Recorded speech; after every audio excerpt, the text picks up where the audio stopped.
Hello there, dear friends, and welcome once again to the Relaxed Fantasy Review. On this channel, we spend our time looking at fantasy of all sorts, from books to movies to video games, and applying the characters within into the tabletop game Dungeons & Dragons 5th Edition. Today, though, we're going to be looking at a core mechanic in D&D, and this one has a little bit of an inspiration from a previous video I made. I was doing a review on the subclass of the Cleric, the Tempest domain, and I got into a conversation in my comments about how flying speeds are a little more common in the game than you might think. I said that a capstone feature that gives you an unlimited flying speed was really, really good. Then I decided that I was going to do a bit of digging and find out all the ways that a character can attain flight in D&D, and it turns out the list is quite long. So, to address this, I said I would make a top 10 video discussing all the ways you can attain flight in D&D in the top 10 list and what they entail. So, I've done this, and we're going to start with number 10, the Druid spell Windwalk. This is a Druid-only spell and a 6th level spell. The spell takes a minute to cast and turns you into a cloudy form. This gives you a flying speed of 300 feet per turn, and the only action you can do is either to dash, which doubles your speed to 600, or take another minute to turn back into your physical form. This is a really powerful transportation spell and has been used in several games I've played to enhance mobility of the entire party. The only big issue, and the reason it's so low on the list, is because it's a 6th level spell, so you don't get it until at least midway through the game, and it only is something druids can take. I mean, I've seen a bard take it with their magical secrets. I thought it was a great pick for that. So it's very powerful flight, but you can't be in your normal form while you use it, and it is only a higher level ability. So that one takes the number 10 spot on my list. At number 9, we have the magical item, the Wings of Flying. This is basically a cape that you wear, and you can use it to turn into wings. You can do this for an hour, and this is a rare item. So this is the sort of item that you would assume to see between levels 5 and 10 in the game, so in the second tier of play, which is a decent spot to get flight. The Wings of Flying are a really nice item. They, don't hamper your ability to fly at all. They only give you an hour of flight, so you have to use them strategically. But I still think that they deserve a spot on this list for their ease of use and relatively early access. So that's pretty simple. At number 8, we have the 4th level spell, Polymorph. This spell does a lot of things in game. I could make a whole video on Polymorph on its own. But Polymorph turns you into a beast for an hour, you or someone else. The beast form can be any beast that has a CR rating lower than your level. So, as long as you are a level 8 character and you get Polymorph, regular casters get it at level 7, so you can turn into pretty much any beast in the game, and any beast that has a flying speed is included in this. So a classic move is to polymorph into a giant eagle and just fly, because giant eagles have an 80-foot fly speed. You can maintain concentration on the spell for an hour, and you take on all the stats of the beast. So you don't have all of your normal powers that you would have, but it does give you the beast's hit points and attacks and stats and all those things. So it's a nice power for sure. And if you're using it to gain a flying speed, why not? Polymorph is a great choice for that sort of thing. And the only reason it's lower down on the list is because it's a 4th level spell. There are a lot of things you can do with 4th level spells. Now, number 7 is an interesting one because it's similar to Polymorph. It actually comes on a level later, but it has a much greater deal of versatility and doesn't take a spell slot. It's the spell Wild Shape. Any druid can transform into a flying creature at level 8 using their Wild Shape. Like I said, this doesn't take a spell slot. This is just a natural ability they have, And giant eagles, like I mentioned earlier, are CR1 creatures, which is the level limit for that, unless you're a moon druid. But I think there might be one or two creatures that have a flying speed that are above CR1. But the giant eagle is just the classic pick. Using this, a druid can transform into that for a longer time. Polymorph only lasts an hour, whereas wild shape lasts for a duration of half your druid level. So at the point you're 8th level, this is 4 hours of flight. And I say that trumps out Polymorph for the purposes of flying. Polymorph's a better ability than the ability Wild Shape overall, but for the purposes of flying speeds specifically, Wild Shape beats it out once you're level 8. Now, number 6, going back to spells, is the 3rd level spell, Fly. 10 minutes, you get a flying speed at a cost of a 3rd level spell slot in your concentration. This is good. This is the baseline flying for any magic user. Well, I shouldn't say any magic user, because only wizards, warlocks, and sorcerers can learn it, unless you get it through a subclass feature or magical secrets. But it is the most simple way to gain a flying speed through magic. It's a fast flying speed, and as long as you maintain your concentration, you can fly. So, real easy. Honorable mention at number 6 to the spell Gaseous Form. This doesn't just last for 10 minutes, it lasts for an hour, and it gives you the ability to go through cracks in doors and keyholes and windows and things like that. The flying speed is shorter, or smaller rather. It is only 10 feet instead of the 60 that Fly gives you. But it's still an honorable mention because of its versatility, and it's also a 3rd level spell. So it's a good pick either way. But if we're going for pure flying speed, I give it to the spell Fly. Now, at number 5, we have our only subclass feature on the list.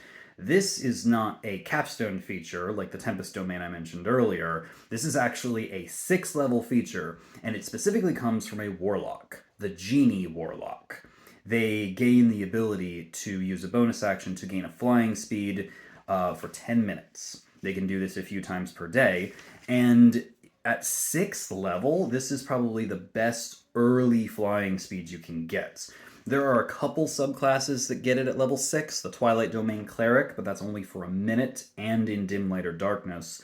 Then there's the Ascendant Dragon Monk that can do it for 1 turn at level 6, which honestly is more like a super jump than a flying speed.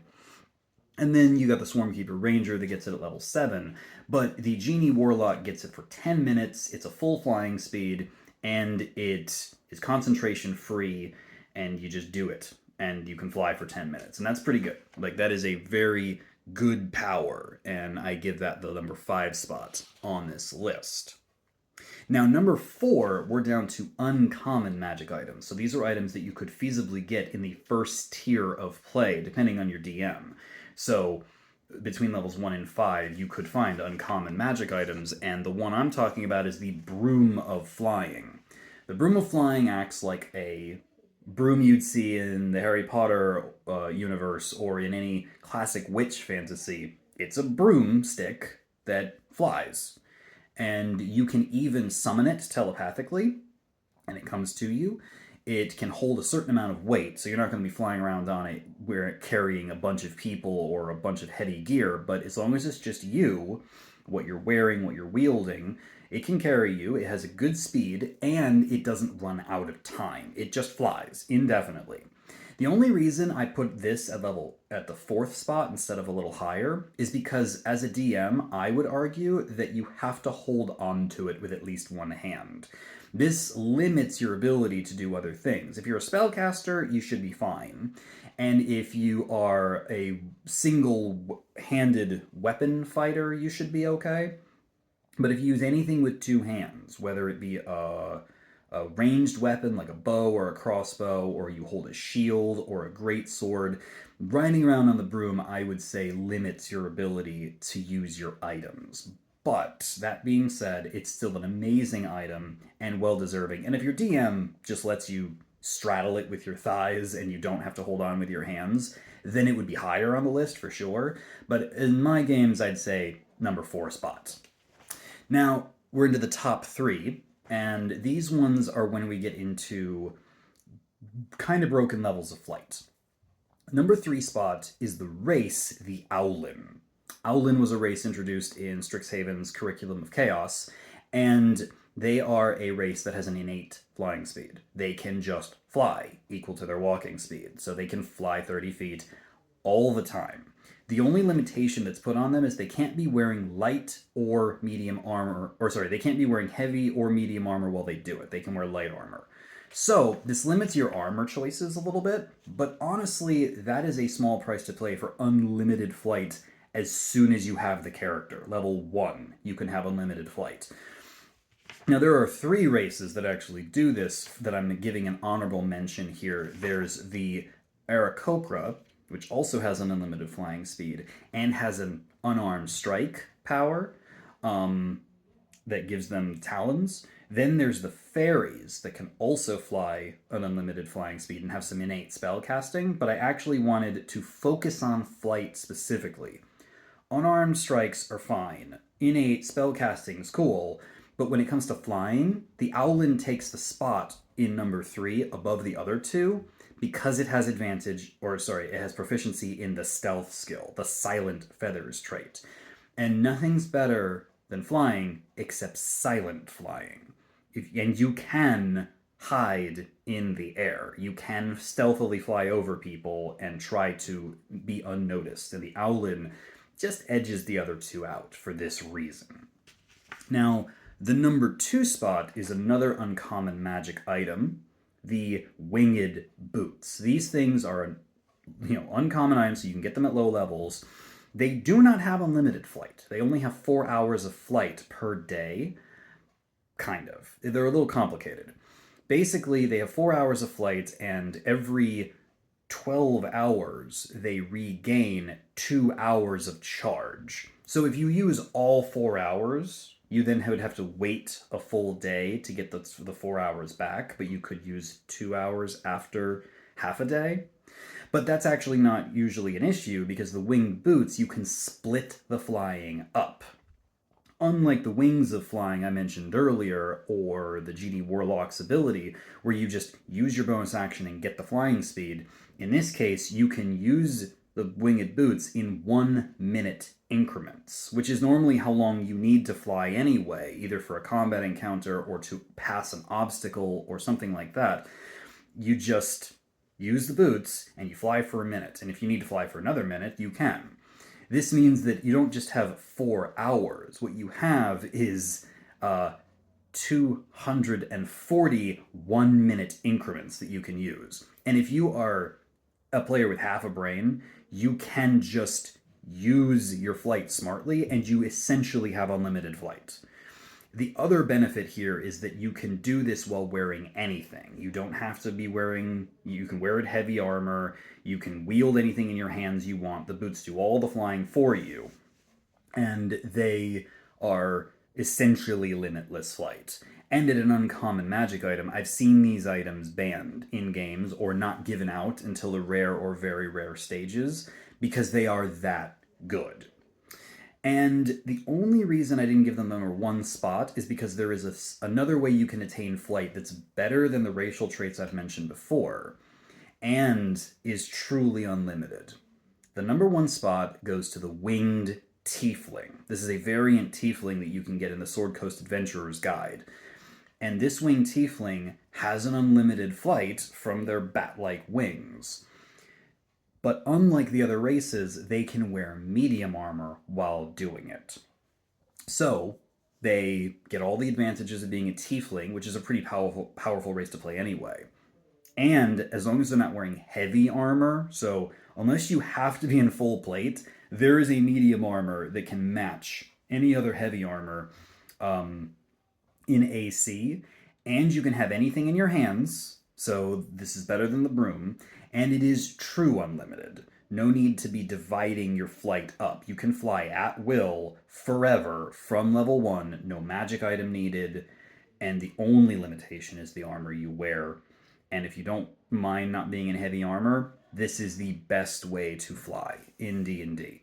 So Winged Tiefling takes the number 1 spot as the best way to fly.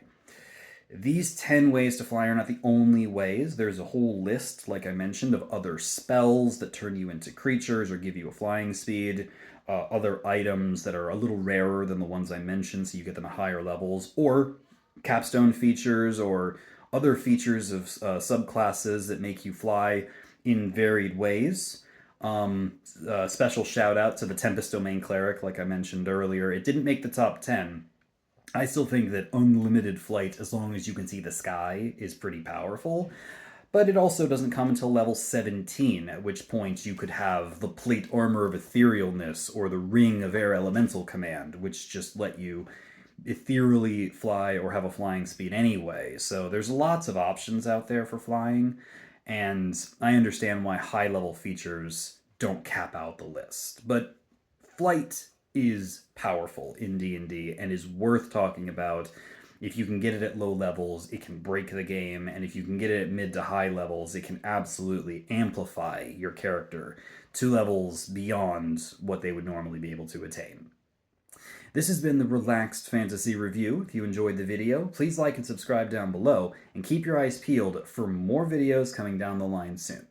Have a good one, my friends.